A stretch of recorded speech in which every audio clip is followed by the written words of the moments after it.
Numbers, chapter 20. And the sons of Israel, all the congregation, come into the wilderness of Zin in the 1st month, and the people abide in Kadesh, and Miriam dies there, and is buried there. And there has been no water for the congregation, and they are assembled against Moses and against Aaron. And the people strive with Moses, and speak, saying, And oh, that we had expired when our brothers expired before Yahweh! And why have you brought in the assembly of Yahweh to this wilderness, to die there, we and our beasts? And why have you brought us up out of Egypt, to bring us to this evil place?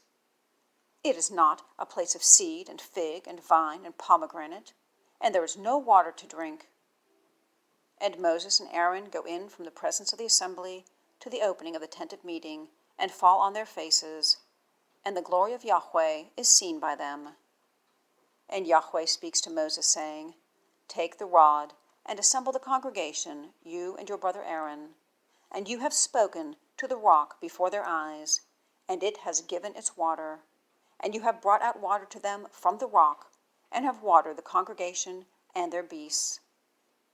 And Moses takes the rod from before Yahweh, as he has commanded him. And Moses and Aaron assemble the assembly to the front of the rock. And he says to them, Now hear, O rebels, do we bring out water to you from this rock? And Moses lifts up his hand and strikes the rock with his rod twice. And much water comes out, and the congregation drinks, and their beasts drink. And Yahweh says to Moses and to Aaron, Because you have not believed in me, to sanctify me before the eyes of the sons of Israel, therefore you do not bring in this assembly to the land which I have given to them. These are the waters of Meribah, because the sons of Israel have striven with Yahweh, and he is sanctified among them. And Moses sends messengers from Kadesh to the king of Edom. Thus said your brother Israel, You have known all the travail which has found us, that our fathers go down to Egypt, and we dwell in Egypt for many days, and the Egyptians do evil to us and to our fathers. Then we cry to Yahweh, and he hears our voice, and sends a messenger, and is bringing us out of Egypt.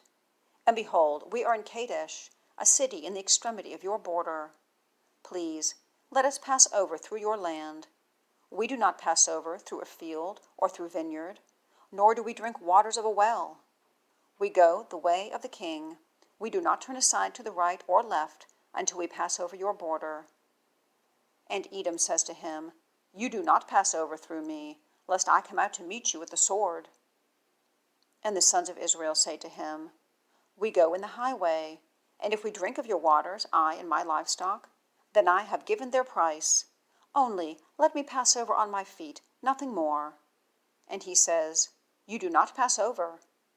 And Edom comes out to meet him with many people and with a strong hand. And Edom refuses to permit Israel to pass over through his border, and Israel turns aside from off him. And the sons of Israel, all the congregation, journey from Kadesh and come to Mount Hor. And Yahweh speaks to Moses and to Aaron in Mount Hor, on the border of the land of Edom, saying, Aaron is gathered to his people, for he does not go into the land which I have given to the sons of Israel, because that you provoked my mouth at the waters of Meribah. Take Aaron and his son Eleazar, and cause them to go up Mount Hor, and strip Aaron of his garments, and you have clothed his son Eleazar with them. And Aaron is gathered and dies there. And Moses does as Yahweh has commanded, and they go up to Mount Hor before the eyes of all the congregation. And Moses strips Aaron of his garments, and clothes his son Eleazar with them. And Aaron dies there on the top of the mountain. And Moses comes down, Eleazar also, from the mountain. And all the congregation sees that Aaron has expired, and all the house of Israel laments Aaron for 30 days.